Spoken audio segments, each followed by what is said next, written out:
What's going on, guys? Welcome back to the Business Breakthrough. I sit down with Wyatt today, and he is a roofing repair contractor. And it was an awesome business breakthrough because always like doing different trades just because I'm a firm believer in the principles of business and how businesses just boil down to a certain set of principles. It does not matter what you do or what you sell. I believe that business can really just be narrowed down to these basic principles, and that's what we focus on here. So it was really cool to kind of just have a little diversity in terms of what product is being sold, but also help Wyatt navigate the roadblock that he's facing currently in his business. So I think we got somewhere. I think you're really going to enjoy this one. So thanks again, guys, as always, for jumping in on the business breakthroughs, and it starts right now. The big question you need to ask yourself every day is, do I own a job or do I own a business? And unfortunately, the majority of contractors out there own a job. That's right, they're a slave to their own business. But the other side of the fence is so much greener, it's so much better, and that's when you're finally fully in control of your destiny, your freedom, your time. And that's what Contractor Secrets is about. It's about taking back our time, building a business with systems, standards, values, procedures, putting yourself in the driver's seat. And that's what it's about. So I'm excited. I'm happy to have you here. Let's dive into the Contractor Secrets podcast. What is going on, everyone? I am here with Wyatt with Richmond Slate Repair. So briefly, man, let's talk about what that is. I'm looking at your website here. It seems like you do a plethora of things, man. It's I'll kind of run through it. It looks like you do. I mean, I'll actually let you tell me. I mean, there's slate ridge gaps, chimney flashing, valley flashing, dormers. You do built-in gutters. This is all repair. So you do repair of these things, or do you do initial installation? A little bit of both. Right now, I'm a Class C contractor, so I'm limited by $10,000. Okay. Scope of work I can do. Working on changing that this month to a Class B. That would. And what does that give you? What does that open the door to? In the state of Virginia, that allows me to do past $100,000 of I think $150,000 cap on renovations you can do. Gotcha. So I started off in 2020 as a general roof repair company, and eventually switched that into slate and copper, which was how I was traditionally trained, doing slate and copper work. So on a slate roof, copper covers all the flashing. So everywhere that two angles bisect on a roof, you need some sort of flashing to stop water from entering down into a penetration. So that's why copper. Because slate roofs either have some sort of tin or galvalume or copper sort of flashing. So started in 2020, I actually got my MFA in art. And then during the pandemic, I paid my way through school being a slate roofer. During the pandemic, I realized there's no job opportunities. So I created the company. Took off, but my books haven't been in order. So that's when I've been working on just making sure that I'm not going to step into quicksand.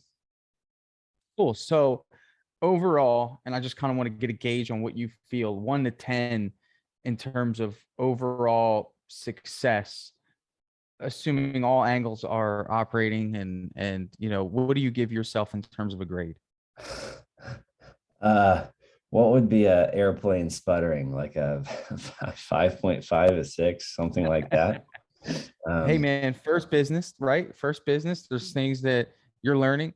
Yeah. I think that's a fair grade to give yourself, and that's a good starting point. One thing that I like to first, like before we get into the specifics, I just really want to know, what does the production look like? Is it you doing all the repairs?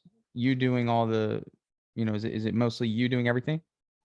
I would say it's I do everything 60, I would say 60-40. I've just started getting comfortable with walking away from a job here and there, and I can give my guys certain tasks. Certain tasks are a little harder than others. Okay. So do you have an employee, or is this do you have one person working with you, or how does I that have work? 2 guys working with me and 1 bookkeeper. Okay. Are they full time? The bookkeeper works about 2 hours every day, and the guys work 40 hours a week. Okay, so you're able to hit 40 hours a week. They're working today? They're working today. Okay. So let's talk. All right. So you have a really good, hey, I love that. You're not actually doing everything. That's great, man. So, you should give yourself, some credit there. Oh, but I'm With these, stressing in the back of my mind. hey, if you wouldn't be a business owner if you didn't do that. So let's talk about, first of all, the foundation of how you have your back end set up with for employees. Do you have payroll? Are they actually employees? Do you have them on an actual payroll? Is that what the bookkeeper's doing? Yeah, so they're both W-2s. I have one guy that I'm keeping busy from a rival of mine, Okay. friendly rival, and he just got done with a bigger project, and so I'm making sure that his guys stay busy. So I subcontract them out sometimes, but my two guys are W-2 employees, and they do Okay. 410s. All right. Everything's legitimate on the employee side. Yeah, and then workers' comp and Yeah. insurance Beautiful. and All all right. that. So you've covered all your bases there. Perfect. So we don't need to go there. All right. So let's talk about marketing first. When it comes to your marketing, do what is how are people contacting you, right? Is it referral based from roofing companies, or is it consumers reaching out to you?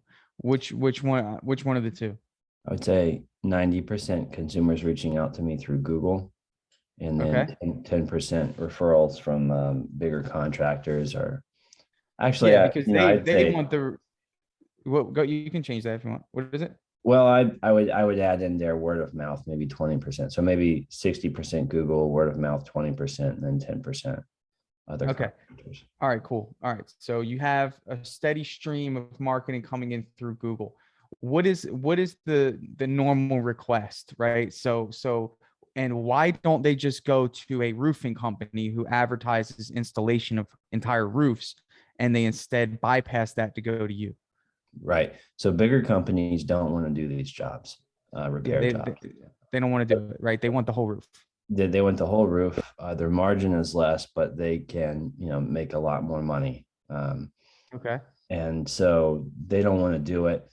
A regular handyman or a roof repair guy won't know how to do slate. I walk up on things all the time that get destroyed either by other Okay. trades or people who don't know what they're doing.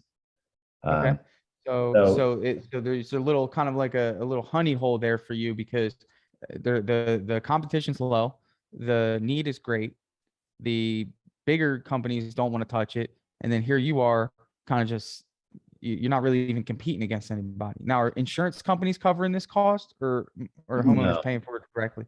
no, it's very well. I mean, sometimes, but it's very hard to file an insurance claim for a slate roof. Very, very hard. Okay, gotcha. All right, so we're covering our bases here. So marketing seems to be working well. All right, now in terms of sales, let's talk about a little bit real quick because you said the bookkeeping was your big thing and margins and numbers. What I'd like for you to do for me real quick is tell me the top three services that you offer. Top three. Now I know you do a bunch of different things. What are the top three? Name them in order of and when I say top, I mean let's just say most popular. What's the most common thing that you do? So number one would be replacing missing or broken pieces of slate, a section. So Okay. something All fell right. off a tree, ice, whatever. Got it. Missing. All right. So missing slate. Okay. That's number one. All right. So what's number two? Corroded flashing. So All right. that would be like valleys or ridges or dormers or something. Okay. Uh, I mean, the old tin lasts maybe like 50 years, and then it all rots out. Richmond is a city full of slate roofs that are all falling apart because they were installed some like 70 to Okay. 80 years ago. All right. And then what's number three?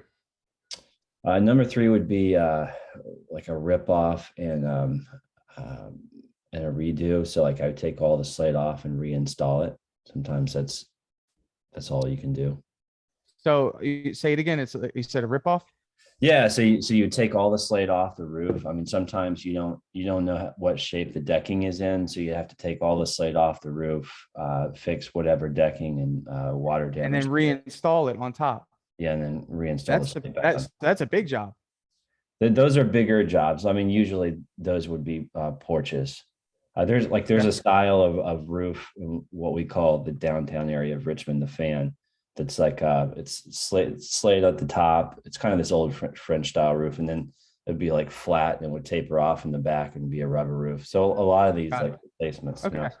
All right. So you named three there, and just generally give me an idea of how many more services you can actually do. I broken them down into 10 services that we do again and again. and Okay. and they all sort of tie into a slate roof. So they're all things that you would find on a slate roof. And if anyone asked me, like I will do like standing seam copper panels or something, but if anyone asked me to do like a rubber roof or an asphalt roof or whatever, I just at this point I'll just say no thanks. Yeah. So you've gotten to the point where you're ready to say no. We're looking at, these three here. And what I'd like to know, and I don't know if you can shoot this to me, is, average job size, like in terms of like what your minimum is, right? So you're paying your guys hourly. What are they getting paid each per hour? Okay, so my two regular guys get $20 an hour, Okay, good. or So will be. $20 an hour. So you're at 1,600 a week. Okay. So, and that's before taxes, workers' comp and all that stuff. Let's just say 2 grand a week. Okay. Now let's just use this week as no, not this week. Let's use last week as an example because you had a full week of work. Did you start a job last Monday or were you Uh, continuing a job? uh, Last Monday, I started a new job, Okay. And how long did that job last? How many days? about three. Did the guys work together? Guys work together, yeah. Okay. So Monday through Wednesday was about 3 days. How much did you charge for that job and what type of job was it? Um, let's see. I charged. We were repairing two big valleys.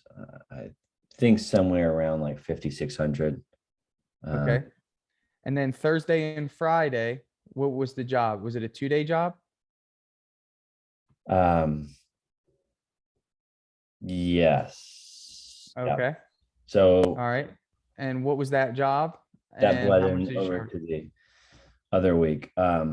So that job was we had pressure wash and repaint a roof. Usually don't offer that, but if it comes along with other slate work, then sometimes. Okay. And what did you wind up charging for that? We ended up charging about what was it, like 6,500 or something, Okay. And that's carrying into this week, right? carrying into this week. Got it. And they're on that job now currently? They are. When will they finish today? Uh, Hopefully. Hopefully. So worst case, are you having them work Friday or are you going to let them take the break and go into next Monday? No, I'm just gonna give them off Thanksgiving weekend. Okay. So they have to work. They have to work. When's the next time they're working after today? Uh, Probably Monday. Okay, Monday. All right. So that's Thursday, Friday. That's Monday, Tuesday, Wednesday, and then next Monday. So that's 1, 2, 3, 4, 5, 6 days. Best case scenario. Now, in that 6,500, let's focus on that one. How much materials were you responsible for? Did you have to buy the materials or did the customer pay for those? I always buy the materials. All right. Do you Um, have an idea how much those materials were? Not offhand. I can tell you I average around $400 in materials a day. Okay. A day? Um, yeah. Well, you had to buy paint for this roof, right? I had to buy paint for the roof, had to buy some new slate shingles, had to buy some copper flashing. And Okay. So this job is a pretty red job right now based off of that. Would you agree? yeah. Okay. So and obviously I think there's some jobs that we take because we have to. And maybe this was one of those cases, right? I mean, it got you through right through Thanksgiving. I'm just curious because you got all right. So if you said 400 a day, I'll just go with that. 6 times 4. Okay. So 2,400 in materials. You think 2,400 bucks in materials? You think that's where you were at on that one? That's a lot of material. The slate's probably pretty expensive, right? Yeah, I mean, look at one 3x10 copper sheet would run around it's like 220, 240, something like that. And then Is it hard to get materials right now for you? it's extraordinarily hard to get copper. I mean, there's like a little a lull right now, but it's, I mean, people are backed up for years. Can I ask you a question? Just curious. Sure. What do you get a lot of requests to paint roofs? Sometimes. And actually my last boss, I helped him do a few old tin roofs, like pressure wash them down, scrape them, and then repaint them, recoat them. I mean, I'm just curious because, like, here's the thing. When I look at all this, man, right now from a business perspective, I had to freaking, I just felt like I went for the Amazon. I'm cutting down trees, trying to get the answers, and it's okay. It's good. That's why you're here. Right now, your business is all over the place in terms of what we do. All I look at when I look at business is scalability. Can we duplicate the result, and can we multiply the result? That's it. That's all I care about, right? That's what I'm trying to figure out. Okay. You do 10 services, right? You are out of those. When I asked you, hey, what services do you do? I don't even think when you told me 10 that painting the roof was going to be one of those 10. Just because that was kind of like a one-off thing that you don't even really consider a proprietary service. It's something that you could do if you had to. The reason why I ask these questions is because, number one, when it comes to marketing, when I say, what's your big three? When you grow, you're going to have to create search engine optimization. You're going to have to help the market know exactly what you do. Okay. When you say roof repair, that's just as good as saying handyman. And I do not like the handyman business because you're a master of nothing and you're a jack of all trades. The problem with that is that if that's the case, then your employees become a master of nothing and a jack of all trades. What that does is it hurts trainability. It hurts consistency. It hurts morale because your guys probably don't want to be painting a roof right now because last week they did slate repair, and then this week you threw painting a roof at them, and they're probably getting pretty frustrated because it's something that they don't regularly do. They don't have a system. They don't have a process. They're probably learning as they go. Is all this happening? Well, I mean, as far as painting goes, you're right in that assumption. We just did it to get the job. But as far as like flashing goes, I would say like doing something like a chimney, a dormer, and a valley. Those are the three, I'd say, most common, say, flashing repairs. Three. I'm just saying three most common. All I'm saying is from a business owner perspective, right? Your team is going to wake up in the morning. They're making hourly pay. You're making profit. Okay. The exchange is that we give them that hourly pay in exchange for what they're expecting to do. When we start throwing curveballs at these individuals of the different type of jobs they have to do when they wake up every day, what that does is it creates a little bit of separation between the value of which that they're receiving and the value of which they're giving back to you. Does that make sense? So in other words, you're fluctuating the workload and you're not fluctuating the pay to match it. That's an issue in business. Does that make sense? Does that concept hit home a little bit? Does make sense, yeah. And so because what we want to do is want to keep our employees happy, because without them, then you got to go work and you can't grow your business, right? So what I look at is consistency. Now, again, what you're doing, you're doing it. You're selling the work. When it comes to margins and pricing, the reason you're having bookkeeping issues is because one job has super high material cost and labor is the same. And then one job has super low material costs and labor is the same. And maybe you're pricing the jobs consistently. So, one day you're making 20% profit. The next day you're making 10% profit, and it's going up and down, up and down, up and down, up and down all month long. Because the jobs are so different and the materials are so vast. And now you're running into supply chain issues where the prices are probably going up. Okay. So there's two ways to go about this. I'll just make it simple. Number one, you stop adding in materials to your pricing. That's number one. You put that on the customer. Whatever the materials are, customer pays it separately. All you're charging is labor. What that does is it gives you a hedge against fluctuating material costs. Wait, actually tell them to send in the order? No, you're going to order it, and then you're going to say, I'm going to provide you a receipt for these materials. Yeah. Okay, I see. So Okay. yeah. So we're going to give you, that's, and again, I've done this many times with wood repair. I've done this in my own business with wood repair. I don't know, I say, all right, we'll charge you this for the labor, whatever the materials are, you pay that yourself, but I'm adding in my profit on top of the labor. So let's say the job's $1,000 in labor. Okay. It might only cost me $400, but I'm charging them 1,000, making up for what I would normally charge if I were adding in the materials. But in your business, dude, there's so much material fluctuation that it would make sense for you to say, listen, it's kind of like building a house, right? They don't know what the customer is going to choose in terms of the upgrades throughout the house. But what they do is they offer an allowance to protect them. So in other words, when they quote the job, they say, okay, here's your allowance. If it goes more than that, you're responsible to pay the difference. Okay. So companies do this just on a grand scale. Yours is going to be a little bit different because you're giving them all of the material cost just in case. Okay. Because that's going to make it easy for you to like separate this stuff. Because again, your materials are a lot more expensive. Does that make sense? It does. It does. Yeah. So that's part one. That's part one. Now here's part two. Part two is this. Okay. Roof painting, big business. Okay. It can be marketed easily. It can be scaled. It can be duplicated. Now you could work in repair, but the focus could be painting the roof. Okay. Marketing is going to be, again, very easy. Competition, very low. Materials, probably a little bit easier than finding copper right now. Okay. Because I don't know how that's going to affect. And the job, look at how much you sold the job for, $6,500. You need 4 a month to sustain where you are right now. You only need to paint 4 roofs at that cost. The repair side, which anyone else who comes to do a roof painting job is typically a painting company. What do they have to do? Hey, you got to get this repaired first before we can paint it. Then you come in and say, we do repairs as well. We'll repair it and we'll paint it.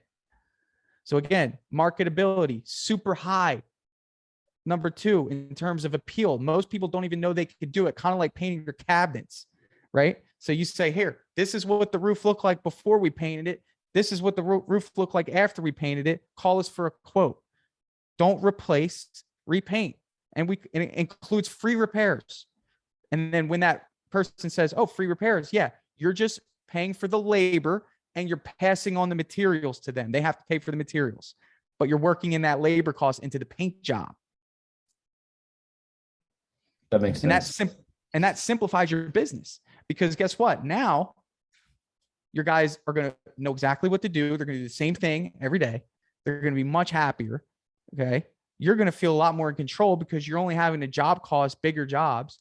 This little repair work you're doing, maybe $400 here, $1,000 here, $200 here, the scheduling, all that stuff you got to worry about, when there's probably a wide open honey hole for roof painting. And you don't have to focus too much on worrying about if copper is going to be there for you when the big companies are grabbing it and you're just like, that's what's happening probably. So, look, I usually err on the side of painters because that's what I am. And I know the business really well. But I'd like to hear what you think about that idea.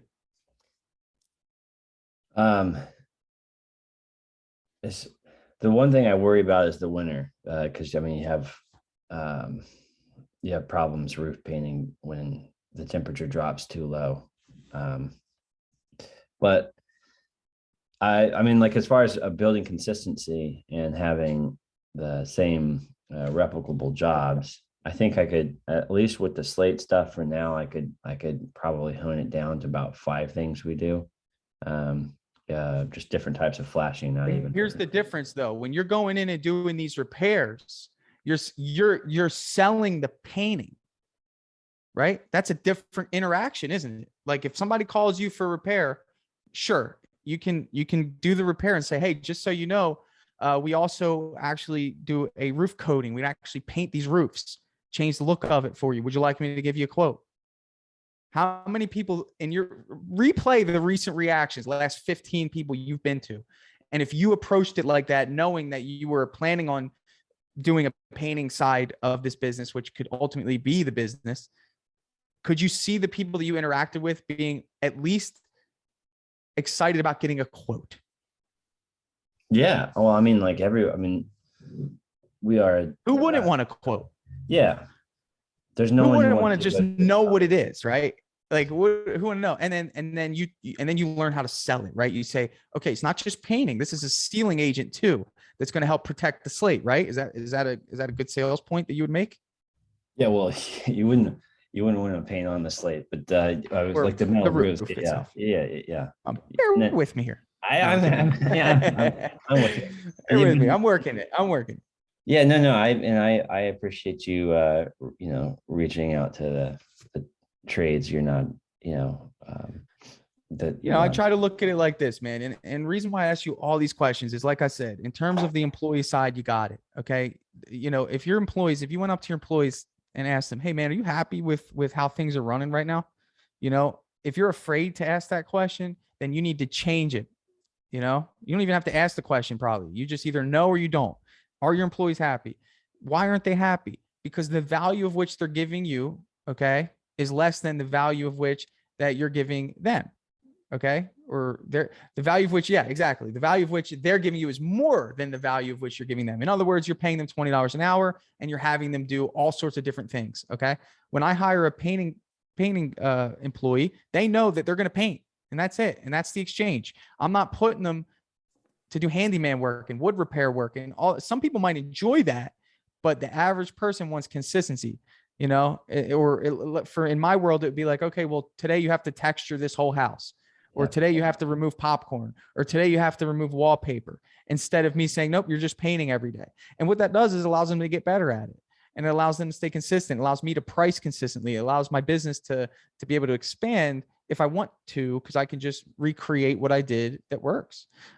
Roofing business, again, you're not planning on installing roofs. Roof painting, I think it's a highly underrated market. I think that it's very under marketed. I think that if you ran Facebook ads with a before and after of what a roof could look like once it's painted, you'd have more leads than you would know what to do with. You know, I mean, that's my bet. And again, that doesn't mean that you have to throw away the repair side. But I think that eventually you'll start seeing that it's worth it to just take on these big roof painting jobs. And guess what? You know, from there, you're able to job cost effectively, able to bookkeep a lot easier, able to schedule much easier because the jobs are longer. And you're and enjoying what that looks like. I mean, I think it's at least worth trying, you know? I have a few tactical questions, if you don't mind. Yeah, sure. So as far as like getting out there and estimating a job, I remember listening to one podcast and you were talking about the importance of trying to get that deal the day of.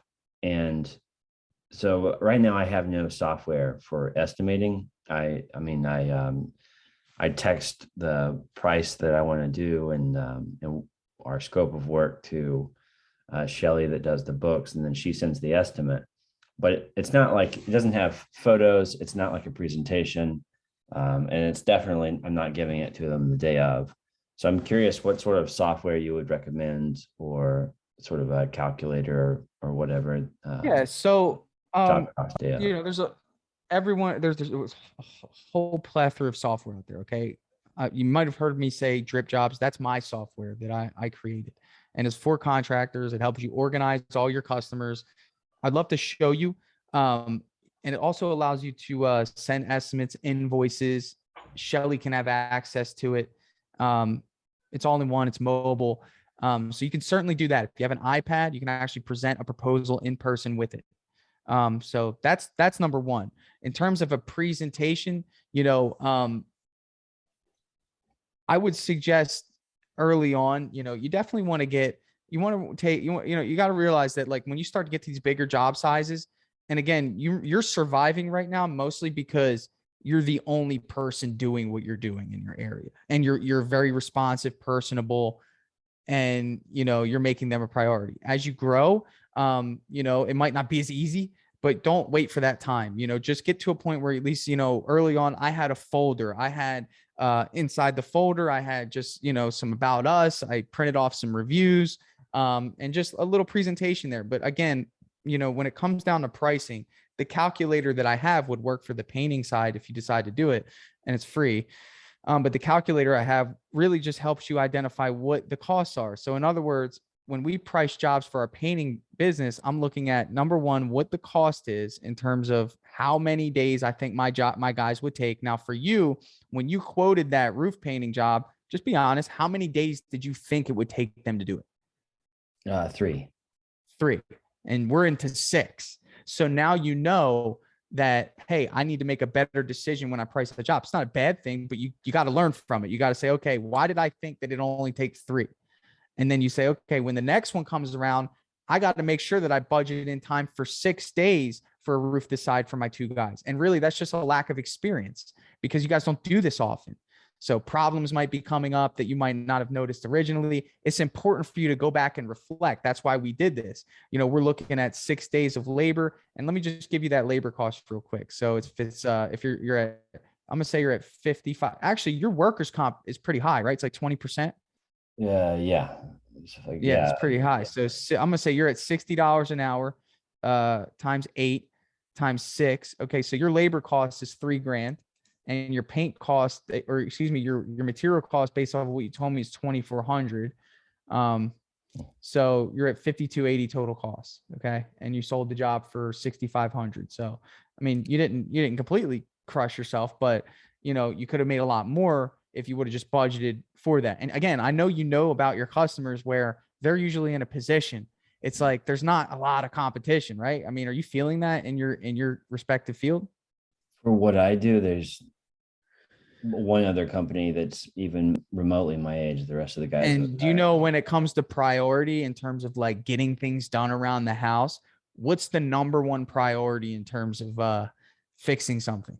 You gotta stop a leak before you can do any patchwork or painting. You can't do nothing, dude. It's the roof. So it's like you have so much leverage in terms of your pricing. And I'm not endorsing manipulation, persuasion, or gouging pricing because this. I'm just saying now that, hey, like I can be a little aggressive on making sure that I'm putting buffers on my days. So in other words, when you get the next one, you might say, okay, well, 6 is a stretch. Let me budget it for 5. So this is what you do. And you don't really even need a calculator to do this. You could, but you'd say, okay, first of all, what is my hourly rate with workers' comp and employer taxes in one?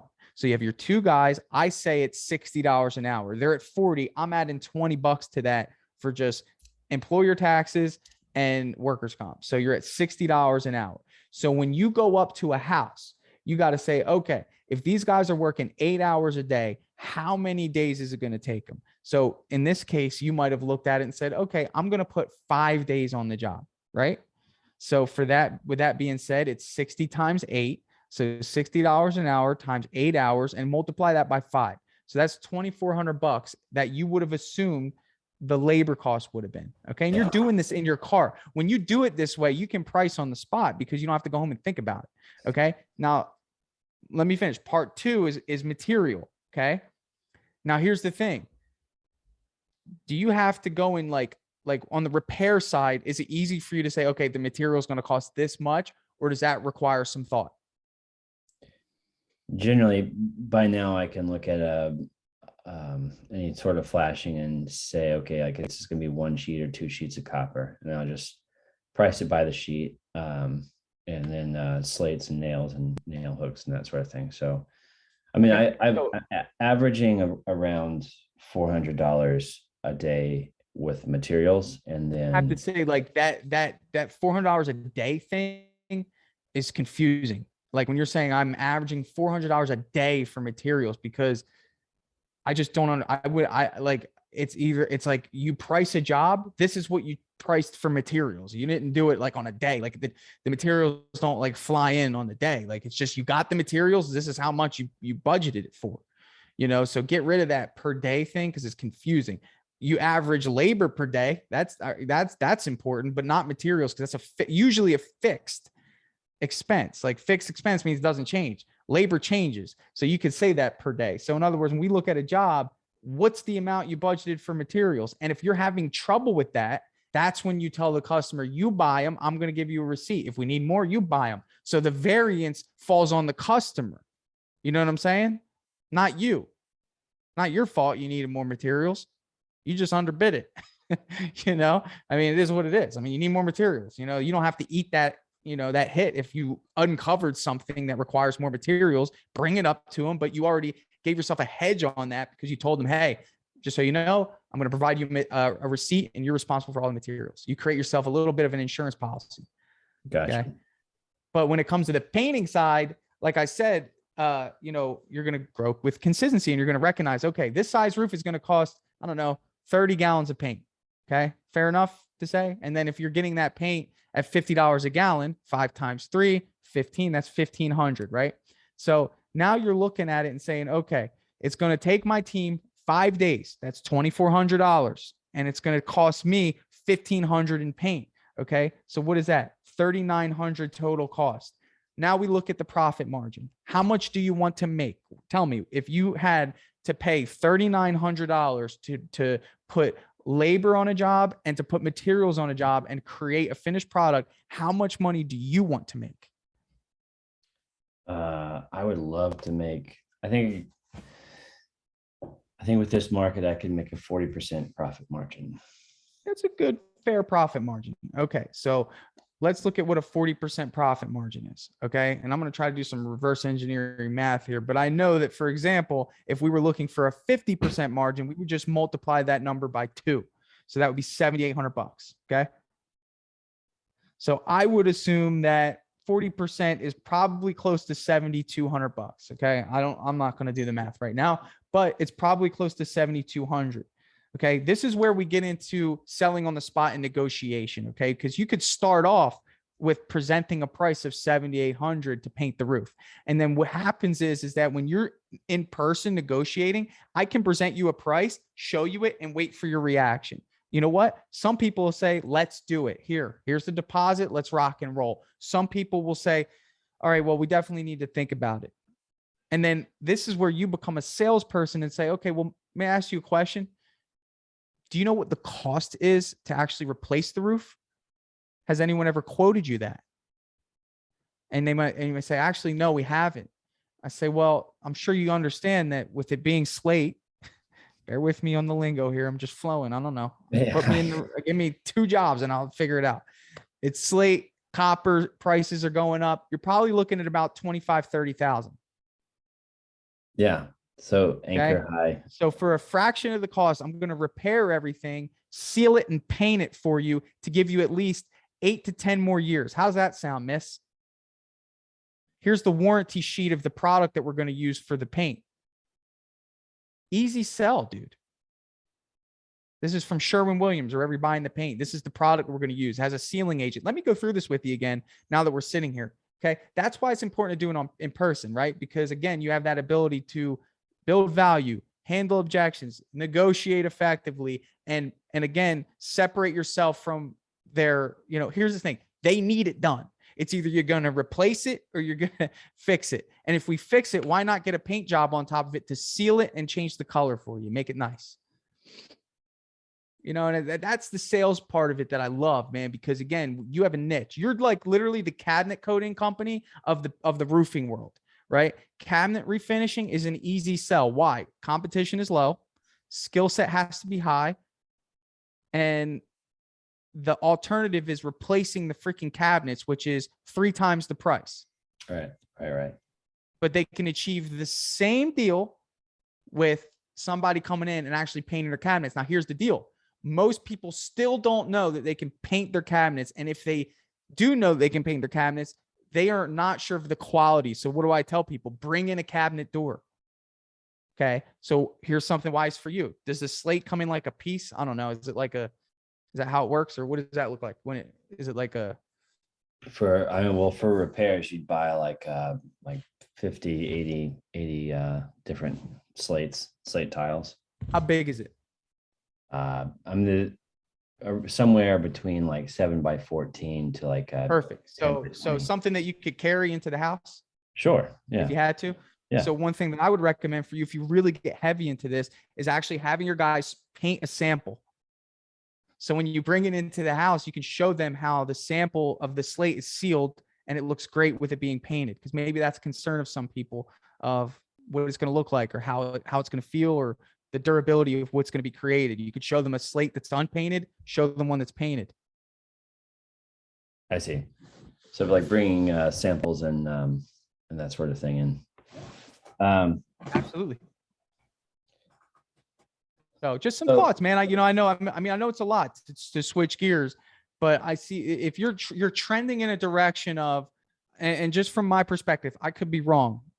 Listen, I just give advice from what I know. I don't know everything. I just can gauge kind of where you're at. You're trending in a direction of inconsistency. That's all I'm saying. Is like, it's just going to be inconsistent. The jobs you're taking, the employee side, the numbers, the bookkeeping, all this stuff. And what you want to do is just try to create some consistency, because if you do that, you can get really good at the sales, right? Because what did I just show you? It's like, hey, you're going to get so good at that roof selling sales process of painting it, rather than the repair side, which isn't more, again, that's not really like a sale. That's like, hey, okay, I'll repair it for this, yes or no. And it's like, it's not the same, So, and then the marketing side, you're going to learn how to market, and you're going to be able to say, okay, we want to find people that want their roofs painted. So when you find a marketing company, this is what you tell them you want. They're going to find you leads for people that want that. Now you're getting people that want it when you go there, and it's going to be even an easier sell because they want it. You're not convincing them to do it. That's number two. And then again, the production side, you could train, you can get product discounts because you're buying so much of this roofing product. It's going to go down, like so many different benefits of just focusing on one area. That's my opinion. I don't know, man. You can run with it, or you can, just bounce ideas off of it, and, tell me what you think. No, I think that consistency makes sense, especially for the guys who, infinitely get frustrated. It would be one thing if I were working with, 10 craftsmen who were at the height of their game, but taking someone off the street and then training them from nothing, I think they get definitely burnt out on learning a new thing every week. Yeah, I mean, they and that's another thing. When you want to grow, if you keep doing all these different things, your potential labor pool is like minimal, because those guys are already working. Okay, they're not sitting on the couch. So you've got to find a way to convince them to come to work for you, rather than and I'm not saying that if you didn't do that, they would be not on the couch. But again, it's just easier to bring someone in because they don't have to have that skill set. We'll teach you how to do this one skill, and it's less intimidating than somebody who's like, all right, well, you got to do this, you got to do this, you got to know how to do this, you got to know how to do this, you got to know how to do this, and it's going to make it harder for you to hire. Yeah. So one thing I was thinking about is breaking it down, getting my guys to stop doing copper work, just have them do the slate work, and then building out a second team to do the copper work. Once I feel like these guys are up to snuff, then branching out, doing something like that. The thing about business is trial and error, man. I think I would just, if I could give you any advice, if I was you right now, I would at least give the painting side a try. I know it's getting cold, but consider that. Just give it a try. Just give it a trial run. Just try to pitch it to some of those slate customers and say, hey, just so you know, and don't go in there, without being prepared. Make sure you have a product sheet of the product that you plan to use. If you can get that sample taken care of, maybe the guys can do one today if there's an extra piece of slate, whatever. And just see what that looks like. And that's the fun thing about business, man. You try something, see if it works, see if you like it, and roll with it. It's not like, you're still in the startup phase of your business. So you're still trying to get your feet under you. Yeah. You don't know what you don't know until you know it, Yeah. And then you do it and you're like, oh, I like this. For me, early on, I would take anything that came my way. And that's just because I was excited. I wanted to make money. I didn't really have a marketing system, so I didn't know when the next job was coming. So I took everything. And once I realized like I didn't want to do all that, I just want to do exterior and interior painting. I never changed it, just because it was easy to sell. The margins were good, and it was consistent. And look at me, I'm here now. I have jobs going out. I don't have to be there because it's not anything they don't already know how to do. So that kind of takes the load off for me. Gotcha. Well, I mean, I really appreciate your time. I really appreciate your thoughts. I mean, there's a lot to go here. Especially like if the first thing that you see when going to the website is a bunch of random tasks, then I could only imagine what my guys are probably thinking. And if that's the case, then I really need to hone in their scope of work so that they aren't frustrated day to day. That would be step one, I suppose. Have a conversation with the man. I learned that in employee-employer relationships, if there's a gap in communication, that creates resentment by default because it's somebody that's in control of your livelihood. So the more you communicate effectively with your team, the more the easier it'll be to do this stuff. Because you know what? If you ask them, and I could be wrong, but I'm probably right. If you ask them, you say, hey, are you happy doing all these different jobs? Like, if they were able to be honest with you and upfront, you'll get the answer you need, and you would have done this by default.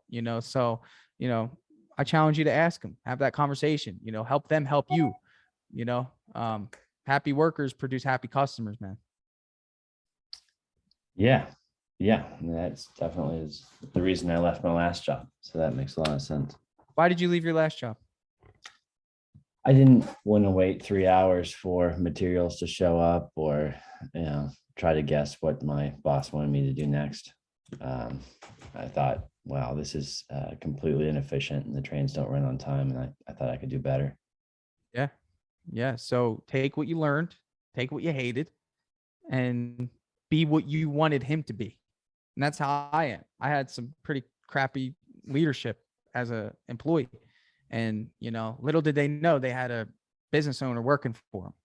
And they could have utilized me in a way that could have changed my direction of life. It's the reality. I can't guarantee you that I would have started a business if I was treated the way I should have been treated and given what I should have been given for the effort that I put into that business. I can't guarantee that I would have just still quit and started a business. Many people start the businesses that way. It's a blessing in disguise, really.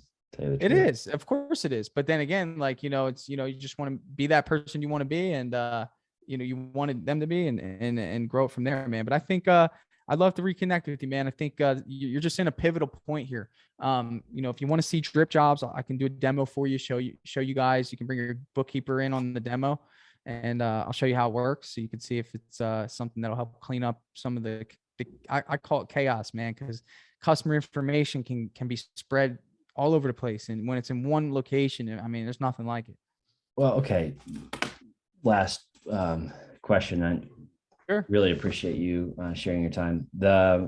So in creating a thing like Dripjobs, I mean, ultimately, this is kind of another tangential thing, but ultimately where I would go is I have an idea, not for a CRM, but for like a piece that I could sell to CRMs. Okay. And I know that it takes a sizable amount of money consistently for like a year to develop like a maquette for the product, right? Just a thing that you could go to investors and get some money. So I'm curious how to leverage. Say if I were to get this, if I got all my if my margins were correct, if I figured out what everything I need to cost, like if I got it down to the decimal point and all my numbers were in order, how do you leverage a successful business into a means of creating a product like that? Think of it like this. I mean, with Dripjobs, I looked at what was out there. I saw that I didn't like it. I Right. I created what I wanted, just in a sporadic capacity, with all different apps, and tried to plug them all in. And I said, you know what? I'm going to create an all-in-one solution that does things the way I want it done. And I found success with that, just simply out of my own, I'm the test dummy. See, a lot of people create software, and they're not, they try to think what the contractor would want. True. My strategic benefit here is that I am the contractor. So I literally tested this software for 3 years, first in a crazy capacity with 8 different applications doing what Dripjobs does. And then once I got Dripjobs, throughout the testing process, I was using my own customers through it. And there were times, listen, where Dripjobs wasn't ready fully, and bugs were occurring, and my customers were getting the wrong communication, and I had to go through that. But again, I took what worked for me and the way that I do business, and I put it into a software. And I'm not saying my business is the best way to do business. It just works. My system works. Like, I don't know. I mean, it's like, No, if it works, it can be repeated.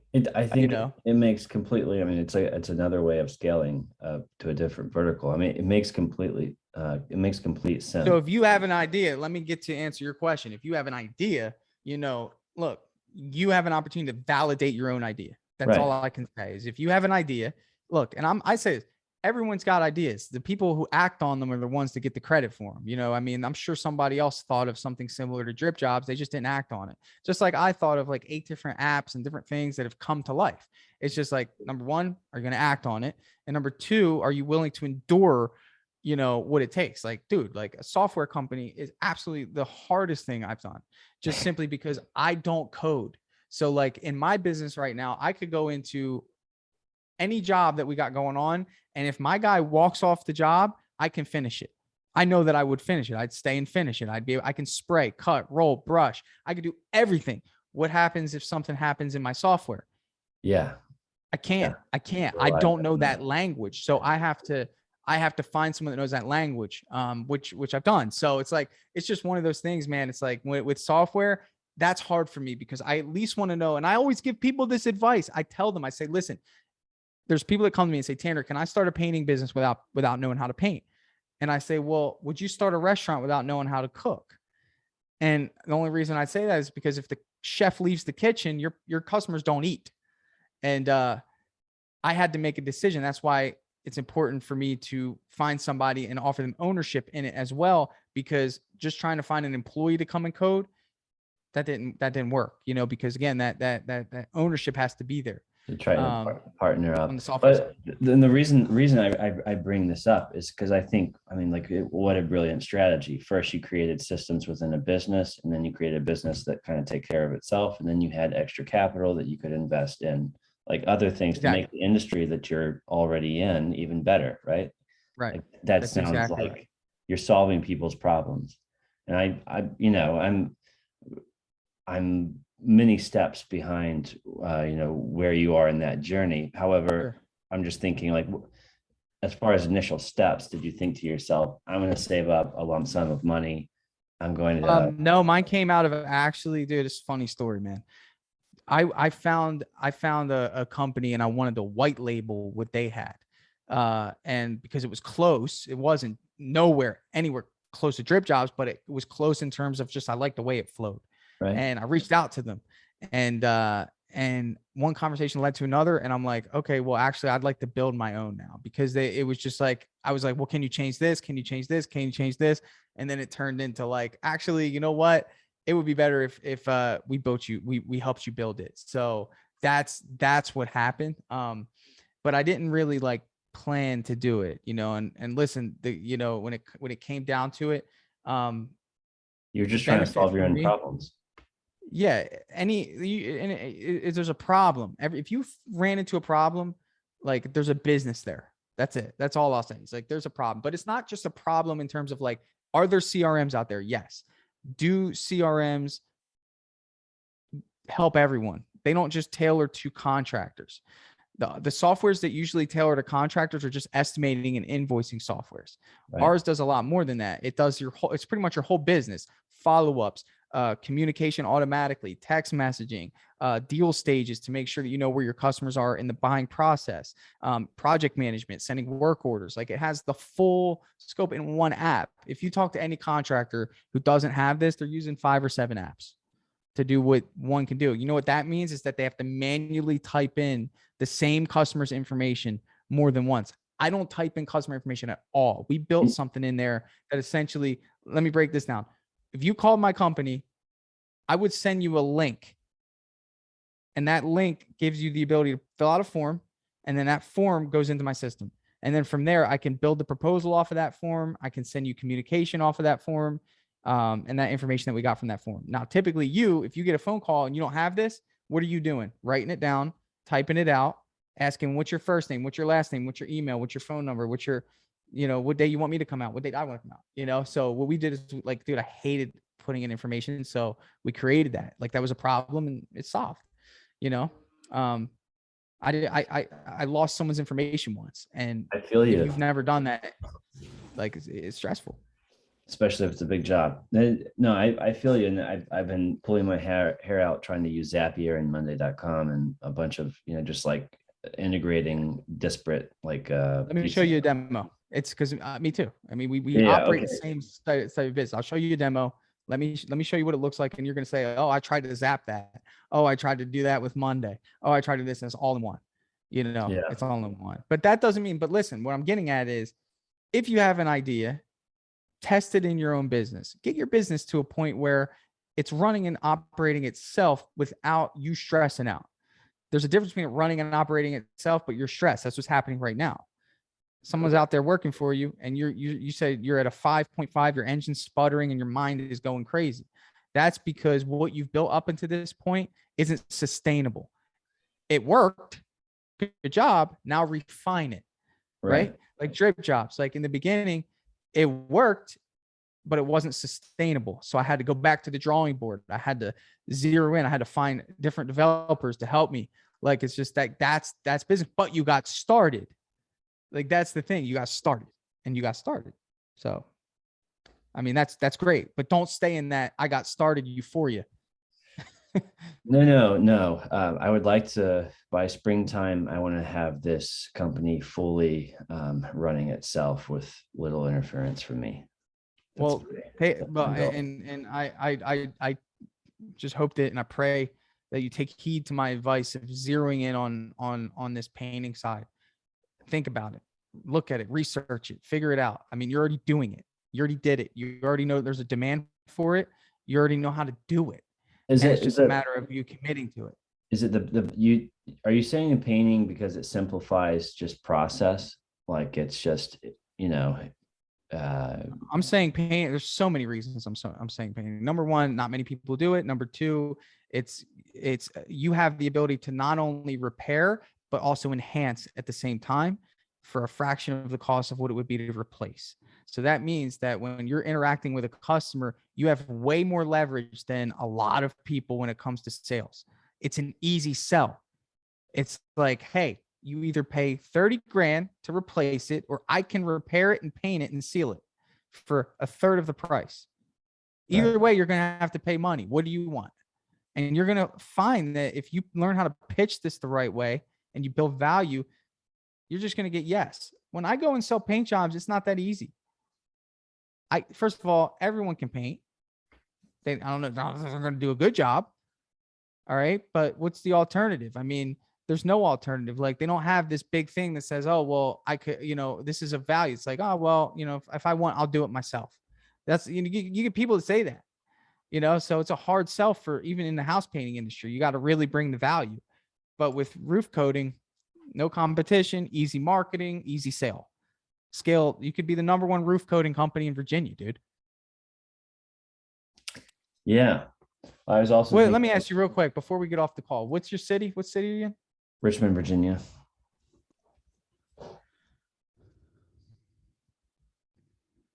Richmond, Virginia. So you're in the big city, right?